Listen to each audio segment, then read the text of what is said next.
Welcome to the Slop Temple. We pray this video helps. You start immediately. Shake the Vallejo bottle for 30 to 60 seconds to fully resuspend pigment, then open and pour a small bead onto a palette. Once done, thin to the right consistency, usually between 1:1:3 paint to water or Vallejo thinner, so it lays smoothly without hiding detail. Make sure to test flow on a scrap or palette and adjust.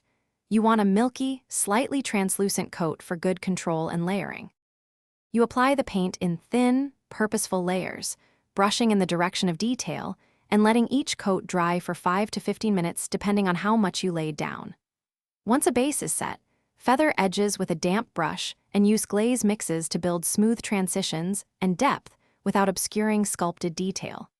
Make sure to alternate thicker brushes for washes and 0 or 0:0 brushes for crisp highlights. Changing stiffness you complete the job by allowing painted layers to fully cure, then sealing with a matte or satin varnish.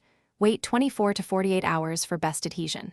If you see brush strokes, pooling, or uneven gloss, thin the next layer more, or if already cured, sand very lightly and recoat. Make sure to clean brushes promptly with cleaner and close bottle caps tightly to avoid skinning. If paint skins in the bottle, strain before use or discard if contamination persists. Thanks for watching. Consider subscribing if we helped you.